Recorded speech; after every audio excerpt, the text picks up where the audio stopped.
Há poder no nome de Jesus, pra cadeias quebrar, cadeias quebrar. A paz do Senhor Jesus, bom dia, povo de Deus.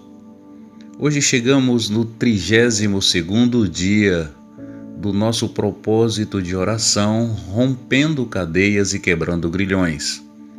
Que nessa manhã abençoada deste novo dia, porque graças a Deus estamos vivos, estamos respirando, e isso é uma dádiva, é um presente de Deus. A tua vida é o maior patrimônio que você tem, é o maior bem que você possui. Por isso, louvado seja Deus nesta manhã, que o Senhor nosso Pai esteja sendo glorificado nesse dia através da sua vida, da sua família, dos teus lábios, do teu coração. Que a paz, o amor, a bondade do Senhor te envolva e te faça frutificar na terra dos viventes. Hoje nós iremos trabalhar o tema falso testemunho.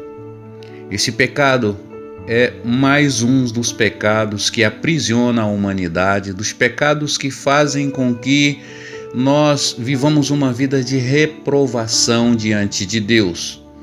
E o falso testemunho é um ato de irresponsabilidade, é uma atitude mentirosa, enganosa pela parte dos homens que não temem a Deus ou que não compreendem a profundidade da verdade, a profundidade de um testemunho verdadeiro.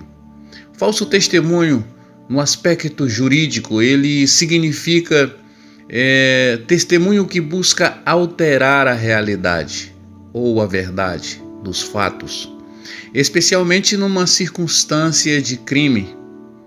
Por exemplo, foi julgado por apresentar falso testemunho em benefício do réu. E o falso testemunho, juridicamente, é um crime. E no aspecto espiritual, o falso testemunho, ele é o 8º mandamento cristão, que refere-se sobretudo à ação de mentir, de caluniar, de dizer inverdade sobre alguém, buscando prejudicar essa pessoa. Falso testemunho é também uma hipocrisia, uma pessoa viver de aparências. Por isso, de acordo com os 10 mandamentos, aquele que dá falso testemunho contra o próximo, ele comete um pecado tão sério quanto se tivesse dando falso testemunho contra Deus, dizendo que Deus não criou o mundo, por exemplo. E é exatamente por esse motivo que, ainda lá em Êxodo capítulo 20, versículo 16, quando Deus dá os 10 mandamentos a Moisés, a palavra diz: não dirás falso testemunho contra o teu próximo. Provérbio 21, 28 diz: a falsa testemunha perecerá, porém o homem que dá ouvidos falará sempre. Aqui é o universo da fofoca. Provérbio 12, 17 diz: o que diz a verdade manifesta justiça, mas a falsa testemunha diz engano. Provérbio 19, 5 diz: a falsa testemunha não ficará impune, e o que respira mentiras não escapará. Veja que o falso testemunho foi exatamente o ambiente que cercou a crucificação de Jesus. Nós vamos ver que homens de Deus como Davi, em um dos salmos de Davi, ele diz que com falsos testemunhos se levantaram seus inimigos contra ele. Nós vamos olhar que na vida de José foi marcada de falso testemunho. A mulher de Potifar criou uma mentira, um engano, e essa falsa testemunho lançou José na prisão. Então o falso testemunho está sempre cercando os homens de Deus. Por isso que é um pecado que Deus reprova de forma veemente. A crucificação de Jesus, eles manipularam testemunhas. A vida de Pedro e de João, no livro do Atos dos Apóstolos, também mostra os homens manipulando, inventando, criando inverdades, criando mentiras para poder acusar os filhos de Deus. Por isso, todo pecado que envolve a mentira, que envolve a maledicência, que é falar mal das pessoas, que envolve calúnia, são pecados que envolvem falso testemunho. E acusar uma pessoa de algo que ela não fez, isso é calúnia. E quando nós passamos para a frente aquilo que nós ouvimos, mas não temos certeza, isso é uma fofoca. Uma fofoca fundamentada num falso testemunho. E é algo que quase sempre está denigrindo a imagem de alguém, que está ferindo a idoneidade de alguém, que está contrariando a natureza de uma pessoa. Ou seja, o falso testemunho é uma ação direta da iniquidade, é uma injustiça. E por ser uma injustiça, ela é reprovada por Deus. Por isso, quando nós falamos mal das pessoas, quando nós ouvimos coisas que nós não temos certeza e começamos a passar isso para frente, isso se assemelha muito com aquela história de um líder que estava ouvindo uma mulher falar contra outra mulher. E ela acusava a outra mulher. E de repente aquele líder, aquele pastor, pediu ela para que ela pudesse subir no alto de um monte, pegar um saco cheio de pena, e essa era a forma que ela ia pagar os seus pecados, a forma com que ela iria se justificar. Ela teria que fazer esse ato, pegar um saco de pluma e subir então para cima de uma montanha, e em um dia de um vento forte, ela soltar aquelas plumas. Ela então fez daquela maneira e retornou até o líder e disse: cumpri a minha missão. Ele disse: não, a sua missão não foi cumprida. Agora volta e recolhe todas as penas, todas as plumas que você soltou. Volta e pega elas de volta. Ela disse: é impossível. Então, da mesma forma, ele disse: da mesma maneira, é impossível você pegar de volta as palavras que você libera, as palavras que você solta. Por isso que nós lemos aqui neste provérbio que diz: a falsa testemunha perecerá, quer dizer, a pessoa morrerá, porém o homem que dá ouvidos falará sempre. A pessoa pode até morrer, mas a fofoca continua, mas a difamação continua, mas a informação continua circulando. Por isso que é um pecado que Deus abomina, é um pecado que Deus condena, que não agrada ao coração do Senhor. É o falso testemunho, que quase sempre está cercado de fofocas, quando a gente fica falando da vida dos outros aquilo que a gente não tem certeza. A gente precisa tomar muito cuidado, irmãos. Tudo isso entristece o coração de Deus. Esse é o 8º mandamento dentre os 10 mandamentos, para que você veja o quanto que isso é sério na nossa vida.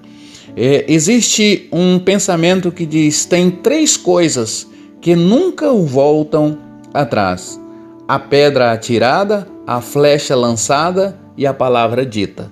Uma vez a pedra atirada, vai atingir alguém, vai alcançar alguma coisa. Uma flecha lançada, da mesma maneira, vai atingir em algum ponto. Da mesma forma são as palavras lançadas. Às vezes nós ferimos profundamente as pessoas quando denigrimos a imagem delas, quando falamos mal delas, quando criamos uma situação de desagrado por meio de invenções, por meio de mentiras, por meio de engano. Por isso que juridicamente isso é um crime, ao qual pode nos arremeter para uma condenação. Da mesma maneira, no mundo espiritual, o falso testemunho, a falsa testemunha é um crime. é uma mentira, é uma falsidade. E isso o céu nos pune. A glória de Deus não se manifesta sobre a vida de uma pessoa que tem nos seus lábios um falso testemunho. Da mesma maneira, Jesus repreendeu os fariseus porque eles davam um falso testemunho. Eles falavam uma coisa e viviam outras. Viviam dentro de um universo de hipocrisia. E quantas pessoas fazem isso? Quantas pessoas aparentam ser uma pessoa, mas no fundo são outras. E Deus não olha segundo a aparência, mas Ele olha segundo as inclinações, as intenções do nosso coração. Por isso, nenhuma falsa testemunha prevalecerá diante de Deus, porque Ele é a verdade. E quem ama a verdade, ama na justiça. Quem ama a mentira, anda na injustiça, na iniquidade. Por isso, o falso testemunho está aliado à doutrina de Satanás, aos frutos do espírito do mal. E quando nós falamos a verdade, andamos coerente com a verdade, nós estamos dando um bom testemunho, um testemunho verdadeiro. E um testemunho verdadeiro liberta. Um testemunho verdadeiro traz para que a justiça seja feita. Por isso que um testemunho verdadeiro promove justiça. Um falso testemunho promove injustiça, promove iniquidade. Que o Espírito Santo de Deus liberte o nosso coração de todo falso testemunho. Que a gente não venha compactuar com esta ação maligna. Quantas pessoas mentem de forma sistemática, mentem na sua vida de forma natural, para conseguir as coisas, criam uma falsa testemunha. Quantas pessoas, até mesmo para se aposentarem, criam uma falsa testemunha. Quando querem se livrar de qualquer situação ruim, criam uma falsa testemunha. É uma ferramenta usada muito no próprio direito, pelos próprios advogados, criando falso testemunho. Que Deus nos liberte dessa falsidade que desagrada a Deus e que nos deixa contaminados diante do Senhor, e que somente a verdade pode nos libertar. Por isso, nós temos repetido aqui de forma sistemática este versículo que diz: se pois o Filho vos libertar, verdadeiramente sereis livres. E anteriormente ele já tinha dito que conhecereis a verdade e a verdade vos libertará. Vamos orar. Pai de amor e misericórdia, nós clamamos pela verdade em nosso coração. Nós te pedimos socorro, pedimos perdão pelos nossos pecados, pedimos misericórdia nesse dia, que o Senhor esteja nos envolvendo com a tua glória e nos conduzindo para uma vida em verdade, na verdade. Em nome de Jesus Cristo, nos liberta do falso testemunho, nos liberta desse pecado que aprisiona a humanidade, que aprisiona as nossas vidas. Nos dê, Pai, a libertação, quebra essa cadeia, essa algema de sobre as nossas vidas, em nome de Jesus Cristo. Amém. Meu irmão e minha irmã, você que ainda não é inscrito no canal da igreja, faça sua inscrição, acione o sininho para receber as notificações, dê o seu like, compartilhe as nossas mensagens. Deus te abençoe e até amanhã, com a graça de Deus.